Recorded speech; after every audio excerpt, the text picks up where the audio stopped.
ሁላችሁንም ሰላም ብያለሁ። እነሆ በዛሬው ዕለትም አዳዲስ መረጃዎች አሁን የደረሱን ስላሉ እነሱን ባጭሩ አሰማችኋለሁ ማለት ነው። ተመልካቾቻችን፣ አድማጮቻችን እንደተለመደው የገባችሁ ላይክ በማድረግ ሌሎችን ወዳጆቻችንን ጋብዟቸው። ላይክ የሚለውን በመጫን ማለት ነው። እናንተ ስትጫኑ እነሱ ኖቲፊኬሽኑን ይመለከቱታል፣ ይገባሉ ማለት ነው። አልጎሪዝሙ ያሳያቸዋል። ስለዚህ ላይክ ማድረግ አትርሱ ተመልካቾቻችን፣ አድማጮቻችን። እኔ ቀጥታ ወደ መረጃዎቼ አልፋለሁ። አስተልን ተመልካቾቻችን ከአንከር ሚዲያ ዝግጅት ክፍል የአክብሮት ሰላምታችን እናቀርባለን። ዜናዎችን ይዤ መጥቻለሁ። መሳይ መኮንን ነኝ። ሰሞኑን የአማራ ክልል ምስለኔው አስተዳደር የጸጥታ መዋቅሩ እየፈረሰ መሆኑን የሚያሳዩ የተለያዩ ክስተቶች እየተስተናገዱ ናቸው። የአማራ ፋኖ አራቱ መዋቅሮች በጋራ ዘመቻ አንድነትን እያካሄዱት ያሉት በዚህ ጉዳይ ላይ መግለጫ አውጥቷል። የአማራ ክልል የጸጥታ መዋቅርን አፍርሰነዋል ሲሉ ነው መግለጫ እየሰጡት። በአማራ ክልል የተለያዩ ክስተቶች እየተስተናገዱ ነው። የፌዴራል ፖሊሱ ምክትል ኮሚሽነር የአማራ ክልል ፖሊስ ኮሚሽን ኮሚሽነር ተደርጎ ተሰይመዋል። በርካታ ክስተቶች የተስተናገዱበትን የአማራ ክልል ወቅታዊ ሁኔታ በተመለከተ ከዘውትር ተሳታፊያችን ጋር ቆይታ እናደርጋለን። 11ኛ ቀኑ ላይ ያሉትን የተለያዩ የአውደ ውጊያ ውሎችን መረጃ ያቀብለናል። በጣም አመሰግናለሁ። እንግዲህ ከመግለጫው ወደኋላ አድርገውና የየቀጠናውን ክስተቶች የአውደ ውጊያ መረጃዎችን አስቀድማለሁ። እስቲ በጎጃም ጀምር ምን አለ? 11ኛው ቀን ላይ ነን። በርካታ አውደ ውጊያዎች እየተካሄዱ ነው ያሉት። በቅደም ተከተል ያሉትን መረጃዎች ብታካፍለን። አመሰግናለሁ መሳይ። አንተ እንዳልከው ዛሬ የአማራ ፋኖ የአንድነት ዘመቻ 11ኛ ቀኑን ይዟል። በዚህ 11ኛ ቀን ላይ በጣም በርካታ አውደ ውጊያዎች ላይ የፋኖ ኃይሎች ከፍተኛ ድል እየተጎናጸፉ ይገኛሉ። የአገዛዙ ጦር ኃይሎችም የተስፋ በቆረጠ መንፈስ የተለያዩ አካባቢዎች ላይ ውጊያ እየከፈቱ ለማጥቃት እንቅስቃሴ ባደረጉበት ሰዓት እየተመቱ በመልሶ ማጥቃት የሚሆን በደፈጣ ከፍተኛ ጉዳት እየደረሰባቸው ይገኛል። በምሳሌ በጎጃም ወደ ጎጃም አካባቢ ዛሬ በተደረገው ውጊያ እንኳን በአማራ ፋኖ በጎጃም 1ኛ ክፍለ ጦር ኮሎኔል ታደሰ ሙሉነህ ብርጌድ ቀጠና የተጠናከረ አውደ ውጊያዎች እንደቀጠሉ ይገኛሉ። በዚህ ልዩ ዘመቻ ከዚህ በፊት በተደረጉ ውጊያዎች ብርጌዱ ተጨማሪ ጠላት ይዟቸው የነበሩ ከተሞችን፣ ካምፖችን አስለቅቆ ብርጌዱ የማህበረሰብ የግንዛቤ ፈጠራና የሲቪል አደረጃጀቶችን ከሰራባቸው ቀጠናዎች አንዷ ቀጠና ከመራዊ ከተማ 20 ኪሎ ሜትር ርቀት ላይ የምትገኘዋ አማሬት ከተማ ትገኛለች። በዚህ ከተማ ላይ ጠላት ተደምስሶ ገሚሱ ወደ መራዊ ከተማ መፈርጠጡ ይታወቃል። በዛሬው ዕለት ደግሞ በ20/07/2017 ዓ.ም የጨነቀው የመከላከያ ሰራዊት አባል የመከላከያ ሰራዊት ሻለቃና ብርጌዶችን አጠናክሮ ወደ ቦታው በመገስገስ ያለውን ኃይል አግተልትሎ አለኝ በሚለው የከባድ መሳሪያ እያስወነጨፈ ወደ አማሬት ቀጠና ለማስለቀቅና ያቀደውን የዝርፊያ ወንጀል ለመፈጸም ቢያቅድም የሜጫ አቅራቢያው ተቆጣጥራ የምትገኘው የኮሎኔል ታደሰ ሙሉነህ ብርጌድ 2ኛ ሻምበል መማር ጌትነት ሻለቃ አከርካሪውን መታ ያሰበውን ሳያሳካ ከፍተኛ ሽንፈት ደርሶበት በሁለት ተከፍሎ እግራ አውጪኝ ብሎ ወደ መጣበት ሙትና ቁስለኛ አድርጎ ወደ መራዊ ከተማ ኮንክሪት ምሽግ እንዲገባ ተደርጓል። በሌላ ዜና በዛሬው ዕለት በጎጃም አገው ምድር ዞን ዛሬ በፋግታ ለኮማ ወረዳ በጅጓላ እና አካባቢዋ የፋኖ ኃይሎች በፈጸሙት ማጥቃት የአገዛዙ ጦር ከባድ ጉዳት አስተናግዶ አካባቢውን ለቆ ወጣ። በተጨማሪም የአንከሻ ወረዳ ዋና ከተማ በሆነችው አዘና ከተማን በማጥቃት ከተማዋን የፋኖ ኃይሎች ሙሉ በሙሉ ተቆጣጥረዋት ይገኛሉ።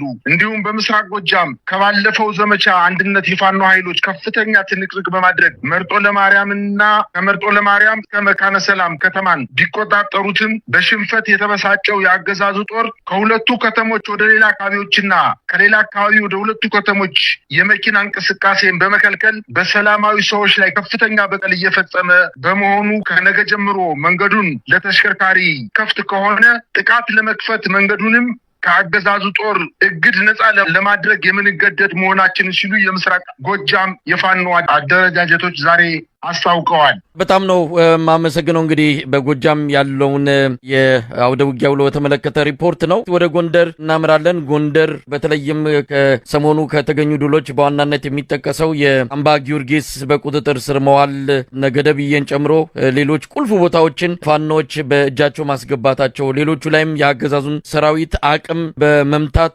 በማዳከም ቦታው ምንም አይነት ጠንካራ መዋቅር እንዳይኖረው ያደረጉበት እንቅስቃሴ የሚጠቀስ ነው። እስቲ በ11ኛው ቀኑ ላይ ጎንደር ምን አለ?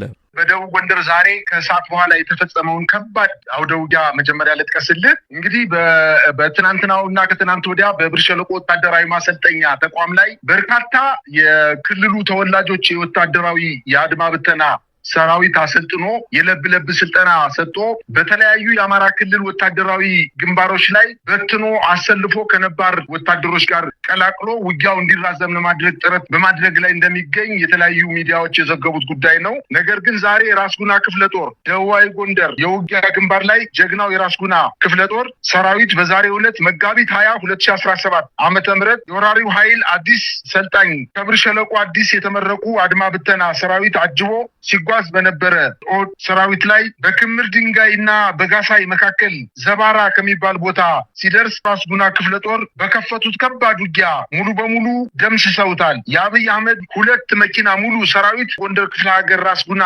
አርበኛ ተደምስሷል። ራስ ጉናዎቹ በደረሰበት ጥቃት ዲሽቃቸውንና የወታደራዊ መኪኖቻቸውን ጭምር በገደል ተንከባለው ከነ ሰራዊታቸው መደምሰስ ተችሏል። አጅቦ ሲጓዙ የነበሩ በርካታ የኮማንዶ አባላት ገደል በመግባት ደብዛቸው ጠፍቶ ስጋቸው የአሞራ ራት እንዲሆን ተደርጓል። ራስ ጉና ክፍለ ጦር ሰራዊት ባደረገው ከፍተኛ ተጋድሎ ከ110 በላይ የሚሆኑ የአገዛዙ ጦር ላይ በወሰደው መብረቃዊ ጥቃት ቁስለኛ የሆነ ሲሆን ከ45 በላይ ጠላት ተደምስሷል ሲሉ መግለጫቸውን አያይዘው ገልጸዋል። ቀሪው የአብይ አህመድ ሰራዊት በየገጠሩ የተበተነ ሲሆን ጉና ክፍለ ጦር ሰራዊት እየተከታተሉ እየደመሰሱት ይገኛሉ። በአሁኑ ሰዓት የተደመሰሰበትን አስክሬንና ቆስሎ የቀረበትን ለማንሳት ከደብረ ታቦርና ከክምር ድንጋይ ተጨማሪ ኃይል ወደ ቦታው እያጓጓዘ ይገኛል። ነገር ግን ንስሮቹ የራስ ጉና ልጆች በተጠንቀቅ ላይ እንደሚገኙ አያይዘው ገልጸዋል። በእነዚህ በንስሮቹ የራስ ጉና ክፍለ ጦር ሰራዊት በደረሰበት በመበሳጨት ለገበያ የመጣን ህዝብ እየደበደበ ሲረሽን ውሏል ብለዋል። በአሁኑ ሰዓት ከደብረ ታቦር ወደ ጋይንት እንዲሁም ወደ ጋሸና ዋና የአስፋልት መስመር መዘጋቱ ታውቋል። ይህን ተከትሎ በደብረ ታቦርና አካባቢው ከባድ ውጥረት ተፈጥሯል ሲሉ ከራስ ጉና ክፍለ ጦር የኢንዶክትሪኔሽን መምሪያ ያገኘነው መረጃ ያመላክታል። እንዲሁም በሰሜን ጎንደር ዞን ደባርቅ ዙሪያ ወረዳ ወቅን ከተማ የፋኖ ኃይሎች ወደ ከተማዋ ዘልቀው በመግባት በአገዛዙ ጦር ላይ ከፍተኛ ጉዳት አድርሰዋል። ከተማዋን ተቆጣጥረው ይገኛሉ። በአካባቢው ጥራይና ከተማና አካባቢው ላይም ለተከታታይ 3 ቀናት በተደረገ ጠንካራ ውጊያ በአገዛዙ ጦር ላይ ከፍተኛ ኪሳራ ደርሶበታል። ከውጊያ ቀጠናው ተበትኖ እንደሸሸ ታውቋል። የደባርቅ ከተማም በዚህ የተነሳ ከፍተኛ ውጥረት ውስጥ መውደቋ ተመላክቷል። በጣም አመሰግናለሁ። በድጋሚ የጎንደሩን የአውደ ውጊያ ውሎ ነበር የተከታተልነው። አሁን ደግሞ ወደ ሸዋ እናምራለን። የሸዋ ከዘመቻ አንድነት ጋር በተያያዘ የተደረገ ውጊያም አለ። ከዛ ባሻገር በአማራ ፋኖ ሸዋ ጠቅላይ ግዛት እዝም እንደዚሁ የተከናወነ የአውደ ውጊያ ውሎን የተመለከተ መረጃ ደርሶናል። ለማንኛውም በአንተ በኩል ያለውን ግለጽልን። አመሰግናለሁ መሳይ። የአማራ ፋኖ በሸዋ ከሰም ክፍለ ጦር ነበልባል ብርጌድ በሚንቀሳቀስባቸው ቀጠናዎች በምንጃር ሸንኮራ ወረዳ ከ31 ቀበሌዎች 28ቱን ቀበሌዎችን የአማራ ፋኖ በሸዋ ከሰም ክፍለ ጦር ነበልባል ብርጌድ አስተዳደራዊ መዋቅር ዘርግቶ የሚያስተዳድራቸው ሲሆን የአብይ ራሱን ጥምር ጦር እያለ የሚጠራው ንጹሐንን በመጨፍጨፍ ወደር የሌለው ኃይል የነበልባል ብርጌድ ፋኖዎችን ለመክበብ እና ለመደምሰስ አስቦና አልሞ በቀን 19/7/2017 እስከ 20/7/2017 አጥቢያ ሌሊቱን ወደ ፋኖ ቀጠና ከአረርቲ ከተማ በመነሳት ያለ የሌለ ኃይሉን አቀልጥሎ አለኝ ያለውን ከባድ መሳሪያና ዙ23 ሞርተር ዲሽቃውን ሸክፎ ወደ ኮርማ ቀበሌ ሌሊቱን የተጓዘ ሲሆን የአገዛዙ ጦር አቅጣጫውን አስፍቶ በአጊራት ቀበሌ ቦሌል እንዲሁም ወደ ጨሌ ቀበሌ ሰብሌንና ጎርጎ ድሬ አካባቢ ኃይሉን በመዘርጋት ፋኖን ለመክበብ ቢያቅድም ዙሪያ ገባውን ተይዞበት በኮርማ ሀገር ቀበሌ በተሰነዘረበት ምት የመጣው የጠላት ጦር በኃይለኛው ተመቶ ሙትና ቁስለኛ ሆኖ ሬሳውን ሸክፎ ወደ መጣበት ሊመለስ ችሏል።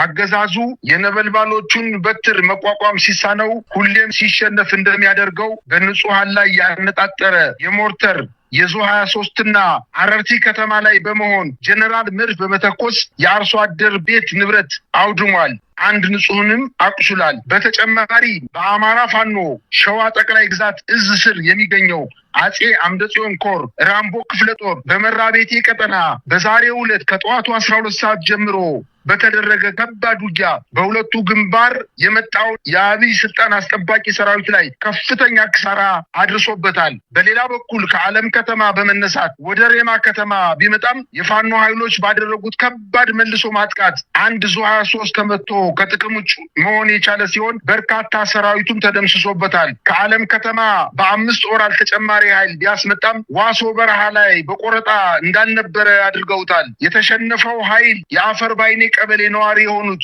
አቶ አበባዬ ታዬ የተባሉትን ጨምሮ 2 ልጆቻቸውን ረሽኗል። እንዲሁም ባለቤታቸውና ልጆቻቸው የተመቱባቸው የሟች ባለቤት በመጮሃቸው ምክንያት ብሸና ያደረጉ የመከላከያ ሰራዊት አባላት የሴትየዋን ሙሉ የፊት ጥርሶቿን በሰደፍና በድብደባ በማውለቅ ከፍተኛ ጉዳት በማድረስ በደል ፈጽመውባት ሸሽተው ሂደዋል የሚል ዜና ደርሶናል። መሳይ እንግዲህ በሸዋ ያለውንም መረጃን የተከታተልነው እንግዲህ የወሎውን እየጠበቅን ነው። በወሎም በተመሳሳይ በተለያዩ አካባቢዎች ውጊያ እየተደረገ ነው። ህዝብ ግንኙነት ክፍሉ መረጃውን ሰብስቦ የሚያደርሰን ይሆናል። ለጊዜው ላልደረሰልን በነገው ዕለት የምናቀርበው ይሆናል። እንደው አማራ ክልል ያለውን ወቅታዊ ሁኔታ በተመለከተ ነው። የአማራ ፋኖ 4ቱ አደረጃጀቶች ዘመቻ አንድነትን በጋራ እያካሄዱ ያሉት የአማራ ፋኖ በሸዋ፣ የአማራ ፋኖ በጎጃም፣ የአማራ ፋኖ በወሎ ቤተ አማራ እንደዚሁም የአማራ ፋኖ አንድነት በጎንደር መግለጫ አውጥተዋል። ዛሬ መግለጫ በአማራ ክልል ያለውን የጸጥታ መዋቅር አፍርሰነዋል የሚል ነው። 90% የሚሆነው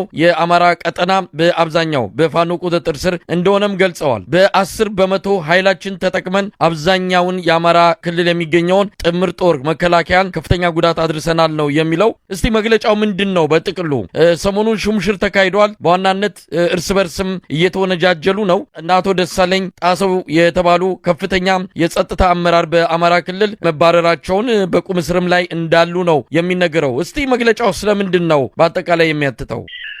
መሳይ የአማራ ክልል በተለይ አጠቃላይ አሁን እነዚህ የጠቀስካቸው የአማራ ፋኖ አደረጃጀቶች የአራቱ ክፍለ ሀገር አደረጃጀቶች ከዛሬ 11 ቀን በፊት በወሰዱት የማጥቃት እርምጃ እስከዛሬ ድረስ እንደቀጠለ ይታወቃል። በዚች 11 ቀን ውስጥ የአማራ ክልል ምስለኔ አስተዳደር ውልቅልቁ ነው የወጣው። በሀሳብም በድርጊትም በአሽከርነትም የነበራቸው ሙሉ በሙሉ ተጋልጦ ከፍተኛ እጣት መቀሳሰብ ውስጥ እንደገቡ ዛሬ ራሱ በመኮድ በወታደራዊ ማሰልጠኛ ተቋም ላይ ጀነራል አበባው ታደሰ፣ ጀነራል መሐመድ ተሰማ እንዲሁም የክልሉ ምስለኔ አስተዳደር ፕሬዚዳንት 3ቱ ስብሰባ የስራ አስፈጻሚውን ስብሰባ ጠርተው ከፍተኛ ጭቅጭቅና ለመስማማት ውስጥ ገብተው እንደነበረ የውስጥ አዋቂ ምንጮች አድርሰውኛል። በዋናነት ወታደራዊ አመራሮች ሚሉት አንደኛ ከፍተኛ ሽንፈት እየደረሰብን ያለው በመካከለኛና በዝቅተኛ አመራሩ ምክንያት ከፋኖ ኃይሎች ጋር የውስጥ ሚስጥር ስራ እየተሰራ መረጃ እየደረሳቸውና በሰራዊታችን ላይ ከፍተኛ በደል እየፈጸሙባቸው ስለሆነ ሰራዊታችን መሞት መሮታል፣ በቃ ለእናንተ ስልጣን ብለን መሞት የለብንም፣ እንደተለመደው ከዚህ በፊት እንዳደረግነው በትግራይ ክልል ላይ አስተዳደሩን ለህወሓት አሳልፈን ሰጠን እንደወጣ ነው። አሁንም የአማራ ብልጽግናን ለፋኖ አጋልጠን እኛ ሳናሳውቅ ወጠን እናንተን አጋልጠን እንሰጣቸዋለን የሚል ማስፈራሪያ ሲያደርግ እንደነበረ በተለይ በዋናነት ጀነራል አበባው ታደሰ በመኮድ ባደረጉት ስብሰባ ከፍተኛ ማስፈራራትና ዛቻ ሲፈጽም እንደነበረ የውስጥ አዋቂ ምንጮቻችን ተውናል። በዚህ ምክንያት የአማራ ክልል ምስለኔ አስተዳደር ለሁለት ተከፍሏል። አንደኛው ኃይል በደሳለኝ ጣሰው የሚመራው ኃይል የአረጋ ከበደ አስተዳደር የክልሉን ጸጥታ ማስከበር አልቻለም። የተመደበውን በጀት የኦዲትና የቁጥጥር ስርዓቱ በመላላቱ አላስፈላጊ ወጪዎችን እያወጣ የክልሉን በጀት ሙሉ በሙሉ ለሱ ደጋፊዎችና ለወገኖቹ ለቅርብ ዘመዶቹ አስተላልፎ እየሰጠ ክልሉን ምስቅልቅል ውስጥ እንዲወጣ አድርጎታል ብሎ የደሳለኝ ጣሰው የክልሉን ፕሬዚዳንት ሲወቅስ፣ የክልሉ ፕሬዚዳንት ደግሞ በሰላምና ጸጥታ ቢሮ ውስጥ ተቀምጠህ ክልሉን ወደ ትርምስ ያመጣው አንተ ነህ በማለት ከፍተኛ ጭቅጭቅ ውስጥ ተፈጥሯል። በዚህም እንደተባለው አንተም እንደገለጽከው የደሳለኝ ጣሳውን ጨምሮ አጠቃላይ የጸጥታ መዋቅሩን በተለይ በዋናነት ሶስቱን አመራሮች ማለት ነው የሰላምና ደህንነት ቢሮ ኃላፊውን የፖሊስ ኮሚሽነሩና የሚሊሻ ጽሕፈት ቤት ኃላፊውን ሶስቱን በማንሳት በአዲስ እንዲተካ አድርጓል። አንተ እንዳልከው ደሳለኝ ጣሰው አሁን በቁም እስር ላይና በአይነ ቁረኛ ክትትል እየተደረገበት እንደሆነ ነው የደረሰኝ መረጃ የሚያመለክተው። ይሄ ሁሉ የሆነው መሳይ ይሄ ሁሉ የሆነው የአማራ ኃይሎች በአንድነት በመሆን በከፈቱት የ11 ቀን ዘመቻ እርስ በርሳቸው ምናልባትም አሁን እጣት እየተቀሳሰሩ ነው። ነገ ከነገ ወዲያ ደግሞ እርስ በርሳቸው ሊመታቱ እንደሚችሉና ምናልባትም ጀነራል አበባው እንዳለው መሸነፋቸውን ያውቁት ከሆነ ወታደራዊ ድል እየራቃቸው እንደመጣ ካወቁ ልክ እንደ ትግራይ ክልል ሾልከው ወጣው አጋልጠው እንደሚሰጧቸው የሚያሳዩ መረጃዎች እንደተናገረ ነው የሰማሁት መረጃ የሚያመላክተው። መሳይ እንግዲህ ይሄ መግለጫ ብዙ ነገሮችን ሊያሳይ ይችላል። ለበርካታ ጊዜያት ፊልድ ማርሻሉ የአማራ የብልጽግና መዋቅር ከፋኖ ጋር እጅና ጓንት ሆኖ እየሰራ ነው የሚል ወቀሳ በየጊዜው ያቀርባል። በቅርቡም አብይ ጀነራሎችን ሰብስቦ በአንድ ጉዳይ በተለይ በህወሓትና በሰሜን ተጣምረው እየመጡ ነው በሚል በተጠራው አንድ መድረክ ላይ ፊልድ ማርሻሉ የተናገረውም ይህንኑ ነው። የአማራ ብልጽግና ከፋኖች ጋር ነው የሚሰራው፣ መዋቅሩ ተጠልፏል የሚል ነው። ያንን ተከትሎ እንግዲህ አሁን እርምጃ እየወሰደ ይገኛል። አብይ ከፌዴራል ኮሚሽነር ዘላለም መንግስቴን ልኮታል። በጣም የሚያምነው ሰው ነው። ለተለየ ተልኮ ነው ወደ አማራ ክልል እንደላከው የሚነገረው። ግን ምን የሚመጣ ለውጥ አለ? እንደሚሰማው ከሆነ መዋቅሩ ሙሉ በሙሉ ተበታትኗል፣ ፈርሷል ማለት ነው የሚቻለው። ከወረዳ እስከ ዞን ክልሉ ድረስ ያለው የአማራ ብልጽግና መዋቅር ፈጽሞ ከአብይ አህመድ ጎን አልተሰለፈም። ምን ለውጥ ሊያመጣ ይችላል? ኮሚሽነር ዘላለም ወደ ባህር ዳር ሄዶ አይደለም። ኮሚሽነር ዘላለም የአማራን ክልል ህዝብ የማያውቀው እዚህ አዲስ አበባ ፌዴራል ፖሊስ ውስጥ ለረጅም ጊዜ የሰራ ሰው ነው። የአማራ ክልልና አሁን በተፈጠረው ውጥረት ምንም አይነት እውቀት የሌለው አይደለም። የክልሉ ፕሬዚዳንት ሰላም አመጣለሁ ብሎ ከሌሎች ፕሬዚዳንቶች የተሻለ አቅም አለኝ፣ ስልጣን ከተሰጠኝ ክልሉን በደንብ አድርጌ መምራት ይችላል ያለው ሰው ገና 2 ዓመት እንኳን ሳይሞላው ዛሬ የስልጣን መልቀቂያ ጥያቄ አቅርቦ በምክትል ጠቅላይ ሚኒስትሩ አማካኝነት አዲስ ፕሬዚዳንት እንዲመረጥ ስምምነት ላይ መድረሳቸውን ነው የደረሰኝ መረጃ የሚያመላክተው። በዚህም መሳይ ከዚህ በፊት የአማራ የፌዴራል የጠቅላይ አቃቢ የንግድ ስራዎች ሚኒስትር ዴኤታ የነበረው አሁን ደግሞ የአማራ ክልል ጠቅላይ ፍርድ ቤት ፕሬዚዳንት የሆነው አለማንተ አግደው የተባለ በአማራ ክልል ላይ የሚገኝ እሱም በእጩነት የቀረበ በምክትል ጠቅላይ ሚኒስትሩ አማካኝነት ለስልጣን እጩ የተደረገ መሆኑና በዛ ላይ ውይይት እያደረጉ እንደሆነ አሁን ማምሻውን ሆምላንድ ሆቴል ላይ ጀነራል አበባው ታደሰ፣ ጀነራል መሐመድ ተሰማ፣ ፕሬዚደንቱ የክልሉ ፕሬዚደንትን ጨምሮ ሌሎችም ስራ አስፈጻሚዎች ማታ ከሚያድሩበት ሆቴል ሆምላንድ ሆቴል ላይ ሆነው ውይይት እያደረጉ እንደሆነ ከመኮድ ወጣው ውይይት እያደረጉ እንደሆነ የደረሰኝ መረጃ ያመላክታል። አጠቃላይ በአማራ ክልል ትናንት እንደነገርኩ ነው፣ ጉልቻ ቢለዋወጥ ምን ወጣ አያጣፍጥም ይባላል። እነዚህ ሰዎች ተለወጡም አልተለወጡም፣ አዲስ ኃይል መጣም አልመጣም የክልሉ ጥያቄ እስካልተመለሰ ድረስ ወይንም መመለስ ካልቻለ ደግሞ ተገዶ ክልሉን እስካለቀቀ ድረስ ምንም አይነት ለውጥ አይመጣም። ምናልባትም በየቀኑ በየሰዓቱ የነሱ እድል እየጠበበ የፋኖ ኃይሎች እድል ደግሞ እየሰፋ የነሱ አቅም እየደከመ የፋኖ ኃይሎች ደግሞ አቅም እየጎለበተ እንደሚመጣና በአጠቃላይ አሁን እየሰማ ነው እንደመጣ ነው የአጠቃላይ የፌዴራል መከላከያ ሰራዊት ወይም የመከላከያ ሚኒስቴር በጀት የአመቱ በጀት ከ85% በላይ ጭማሪ ተደርጎበት እንኳን 6 ወር ባልሞላ ጊዜ ውስጥ በጀታቸውን ጨርሰዋል። ከፍተኛ የሆነ የገንዘብ እጥረት ተፈጥሮባቸዋል። መከላከያ የክልሉን ህዝብ፣ ነጋዴዎችን፣ የመንግስት ሰራተኞችን፣ ሴተኛ ዳሪዎችን ሳይቀር ጠላና አረቂ ሽጦ የሚተዳደሩት ሰዎችን ሳይቀር በሚኒሻዎች አማካኝነት ለሰራዊቱ ገንዘብ አዋጡ እያሉ በየጓዳ ጉዳንጉዱ እየዞሩ ገንዘብ እየለመኑ እየቀሙ ለሰራዊታቸው ቀለብ እያቀረቡ እንደሆነ ነው የደረሰኝ መረጃ።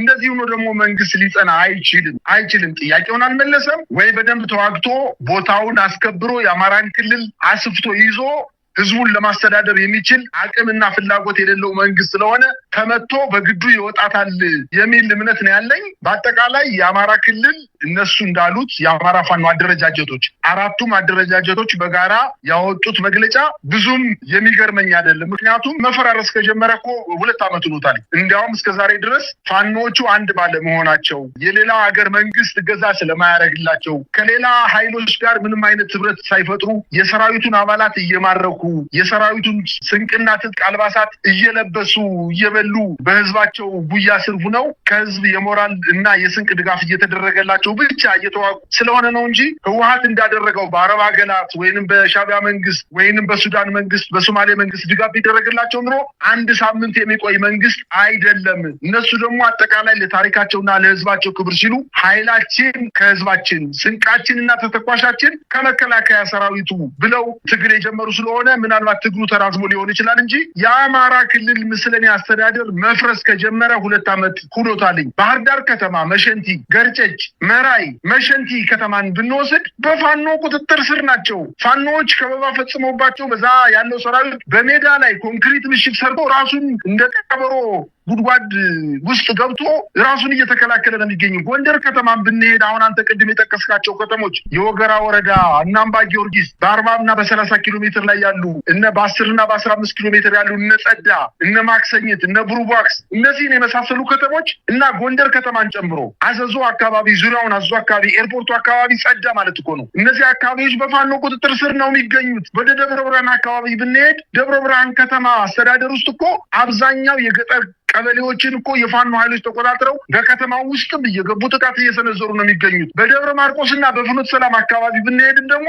ደብረ ማርቆስ ከተማ ላይ ገብተው ጥቃት እየሰነዘሩ እየወጡ መከላከያ እዛ ሰፍሮ ያለው መከላከያ ራሱን እየተከላከለ ነው የሚገኘው። በእነዚህ ከዞን ከተሞች ውጪ ኮንክሪት ምሽግ ሰርቶ ራሱን እየተከላከለ ካልሆነ በስተቀር በየትኛውም የክልሉ ወረዳዎች ላይ ተረጋግቶ ተቀምጦ ያለ መንግስት አይደለም። ህዝቡንም እያስተዳደረው አይደለም። ስለዚህ ፈርሷል ማለታቸው ምንም ውሸት የሌለው ሀቅ መሆኑን ማረጋገጥ ያስፈልጋል ማለት ወዳለው መሳይ። በነገራችን ላይ አሁን የወሎ ውሎን በተመለከተ በወሎ የዘመቻ አንድነት 11ኛ ቀን መረጃ እየጠበቅን ነው ብለን ቀን ገልጸን ነበር። አሁን እየተነጋገርን እያለ የወሎ የአማራ ፋኖ በወሎ ቤት አማራ ህዝብ ግንኙነት ክፍል የተወሰኑ መረጃዎችን ልከውልናል። እንግዲህ በምዕራብ ወሎ ኮር አማራ ሳይንት መቅደላ ክፍለ ጦር ሼህ ሁሴን ጅብሪል ብርጌድ በደቡብ ወሎ ዞን መቅደላ ወረዳ ውስጥ ጂሳና ዶቃ በሚባል ቀጠና በዛሬው ዕለት ትልቅ ኦፕሬሽን ተሰርቶ የአብይ አህመድ ሰራዊት ላይ ከባድ ኪሳራ ማድረሱን ነው በመረጃው ላይ የተጠቀሰው። የወረዳው አካባቢዎች ለመግባት የአብይ አህመድ ሰራዊት ሙከራ እንዳደረገ በመቅደላ በሚገኘው የአማራ ፋኖ ሰራዊት አማካኝነት ጉዳት እንደደረሰበትና ተመክቶ እንደተመለሰ ነው የተገለጸው። በዚህም ወደ ሽሽት ላይ ያለው የአብይ አህመድ ሰራዊት ንጹሃንን እየረሸነም ወደ ኋላ ማፈግፈጉን ነው በመረጃው ላይ የተመለከተው። ከዚህ በተጨማሪ በዘመቻ አንድነት ኮሬብ ከተማን የተነጠቀው የአብይ አህመድ ሰራዊት ከተማይቱን አስለቅቃለሁ ብሎ በርካታ ተሽከርካሪ ወደ ኮሬብ አስጠግቶ እንደነበረና በሼህ ሁሴን ጅብሪል ብርጌድ ተመክቶ መመለሱን ነው የገለጹት። በርካታ ሰራዊት ከደሴ ተጭኖ ወደ መቅደላ መግባቱንም ገልጸዋል። ከዚህ በፊት የገባው ሰራዊት በያውደ ውጊያው ተሸንፎ ካምፑን ሲያስረክብ ሌላ ተጨማሪ ኃይል እንዲላክ ነው ለበላይ ሪፖርት ተደርጎ ሰሞኑን አዲስ ኃይል ገብቶላቸዋል። እንግዲህ በሰሞኑ የሚደረገውን ውጊያ ምንም ሊያመጡ የሚችሉት ሊነጥቁት የሚችሉት ቦታ እንደሌለ ዘገባው ላይ ነው የተጠቀሰው። በአሁኑ ሰዓት ኮሬብ ከተማንና የመቅደላ ወረዳን አብዛኛውን ግዛት የሚያስተዳድረው የሼህ ሁሴን ጅብሪል ብርጌድ መሆኑን ነው በዘገባው ላይ የተገለጸው። ሌላው ከዚሁ ከአማራ ፋኖ ወሎ የ11ኛ ቀን ውሎ ላይ በተመለከተ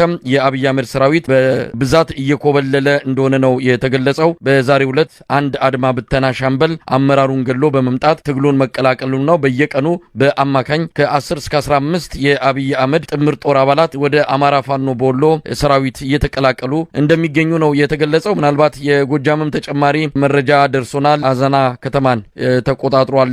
የራስ ቢትወደድ መንገሻ 5ኛ ክፍለ ጦር 63 መሳሪያዎችን የማረከው በዚህም አዘና ከተማን መቆጣጠሩን ነው የተገለጸው። በአዊ ዞን አዘና ወረዳ ከተማን ለ4 ሰዓታት ያህል ነው ተቆጣጥሮ በዚህም ከፍተኛ የሆነ ድል አግኝቶ ወደ ምድብ ቦታው ተመልሷል። 22 የጠላት ኃይል ተደምስሷል ነው የሚለው መረጃው። ሌላው ሐዲስ ዓለማየሁ 7ኛ ክፍለ ጦር ነው። በዚህም በተመሳሳይ ከፍተኛ ውጊያ መደረጉን ነው። ሌላው የቀኝ ጌታ የወፍታይ ንጉሴ 6ኛ ክፍለ ጦርም እንደዚሁ ዛሬ በስናን አባጅማ ብርጌድ፣ በላይ ዘለቀ ብርጌድ፣ ጅብላ ሞተራ ብርጌድ እና ቀስተ ዳመና ብርጌድ በሚንቀሳቀሱባቸው አካባቢዎች እንደዚሁ ውጊያ መደረጉን ነው የገለጹት። በአጠቃላይ በአማራ ክልል በጎጃምም እንደዚሁ 11ኛ ቀን ውሎ ቀደም ሲል አንተ ካካፈልከን መረጃ በተጨማሪ በተለያዩ አውደ ውጊያዎች እንደዚሁ የአገዛዙ ሰራዊት ላይ ከፍተኛ ኪሳራ ማድረሱን ነው የተገለጸው። እንግዲህ ወደ ማጠቃለያ እንምጣ። እነዚህ የሚያሳዩትና በተግባርም የአገዛዙ መዋቅሮች እየፈረሱ መሆኑን በግልጽ እየታየ እንደሆነ ነው የሚገለጸው። ምናልባት ቀጣዩ ሂደት ምን ሊሆን ይችላል ነው። አበባው ታደሰ እንዳለው ክልሉን ለቀን እንወጣለን ነው። አሁን ባለው ሁኔታ በራሱ ፍቃድና በመልካም ይሁንታ የሚለቀው ሳይሆን ተገዶና አከርካሪው ተሰብሮ ሊወጣ እንደሚችል ነው ሂደቱ ወይም ደግሞ አጠቃላይ እንቅስቃሴው የሚያሳየው። ስለዚህ አማራ ክልልን ለቆ ወጣ ማለት ልክ ትግራይ ክልልን ለቆ እንደመውጣት ቀላል አይደለም። ፌዴራል መንግስቱንም ሊያጣ ይችላል። የአማራ ክልል ካለው አጠቃላይ የቆዳ ስፋት የህዝብ ብዛት አንጻር አማራ ክልልን ለቆ መውጣት ማለት አዲስ አበባ ላይ ቁጭ ብሎ ፌዴራል መንግስቱን ማስተዳደር ማለትም አይደለምና ትልቅ ፖለቲካዊ ወታደራዊ ኪሳራ ነው የአብይ አህመድ አገዛዝ እየገጠመው ማለት ይቻላል። እስቲ ምን ማጠቃለያ አለ? መሳይ የመከላከያ ሰራዊት ተስፋ መቁረጥ ከጀመረ በርካታ ጊዜያት ሆኖታል። በአማራ ክልል በአንዳንድ ቦታዎች ላይ መከላከያ ሰራዊቱ በምሽግ ራሱን ደብቆ አስቀምጦ የአማራ ሚኒሻንና የአማራ አድማ ብተናን ኃይል እና የፖሊስ ኃይሉን ወደ ግንባር በመላክ እያስጨረሳቸው እንደሚገኝ በተደጋጋሚ ጊዜ ለመናገር ሞክረናል። ይህ ነገር ገብቶታል። የመከላከያ ሰራዊቱ እያደረገ ያለው ሸፍጥ የክልሉ አድማ ብተናም ይሁን ፖሊስና የሚኒሻ አባላት ገብቷቸው በርካቶቹ ባገኙት አጋጣሚ ሁሉ ፋኖን እየተቀላቀሉ ነው።